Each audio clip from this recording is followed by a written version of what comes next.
ఖురాన్ను కలాముల్లా అని పిలుస్తారు. అంటే అల్లాహ్ మాట్లాడిన, రాసిన మాట. హదీస్లను రసూలుల్ కలాం అంటారు. అంటే ప్రవక్త మహమ్మద్ నోట నుండి వెలువడిన మాటలు. ఇవి అల్లాహ్ మాటలు కావు, కానీ ఇవి షరియత్గా, అంటే ముస్లింల జీవన చట్టంగా మారాయి. ఒకప్పుడు ఎరేబియా ఎడారిలో బనూ ఖబీజా అనే గోత్రం ఉండేది. చిక్కటి మతాంధతలో జీవించేవారు. వారికి ఒక నాయకుడు ఉన్నాడు. అతని పేరు జుబేర్ ఇబ్న్ మజ్జూ.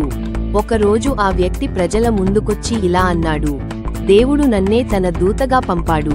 ప్రజలు వణికిపోయారు. ఆయన చెబితే చాలు, ఏదైనా దైవజ్ఞానం అవుతుండేది. అతని మాటే ధర్మం, అతని ఆదేశమే జీవితం. ఆయనకు 2 అత్యంత విశ్వసనీయ అనుచరులు ఉండేవాళ్లు. రోజూ నీళ్లు తెచ్చేవాళ్లు, పాదాలకు, చేతులకు, ముఖానికి.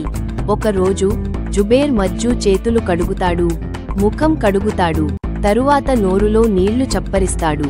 మరేంటంటే ఆ నీళ్లను అదే కప్పులోకి ఉమ్మేస్తాడు. ఆపై ఆ ఇద్దరినీ చూస్తూ ఇలా అంటాడు: ఇది పవిత్రమైన నీరు, దివ్య బర్కత్ ఉంది, దీన్ని త్రాగండి, ముఖానికి రాసుకోండి. వారు సందేహించలేదు. ఆ ఉమ్మినీళ్లను త్రాగారు, తమ ముఖాలకు చల్లుకున్నారు.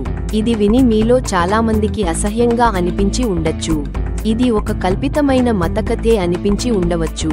కానీ షాక్కు సిద్ధంగా ఉండండి. ఇది కల్పితం కాదు. ఇప్పుడు నేను నిజాన్ని చెబుతున్నాను. బనూ ఖబీజా అనే గోత్రం లేదు. జుబేర్ మజ్జూ అనే దూత లేడు. ఆ కథలో ఉన్న నాయకుడు ఎవరో కాదు, ప్రవక్త ముహమ్మద్. ఇది సహీహ్ బుఖారీ 188వ హదీస్లో ఉంది. బుఖారీ అనేది ఇస్లాంలో ఖురాన్ తర్వాత 2వ అత్యంత పవిత్రమైన గ్రంథం. ఆయన ఉమ్మినీళ్లను త్రాగమన్నాడు. అనుచరులు తాగారు, ముఖానికి రాసుకున్నారు. ఇది బర్కత్ అని భావించారు. మన చుట్టూ కొన్ని ఆచారాలు ఇప్పటికీ కనిపిస్తుంటాయి. కొంతమంది తినే ముందు ఉమ్మివేసి తినిపించడమో, బర్కత్ కోసం ఊదడమో. ఇలాంటివి ఎక్కడి నుంచి వచ్చాయో ఇప్పుడొక ఊహలోకి వచ్చినట్టుంది కదా. ఇది దైవికమా లేక అసహ్యమా? మీ అభిప్రాయాన్ని కామెంట్లో చెప్పండి.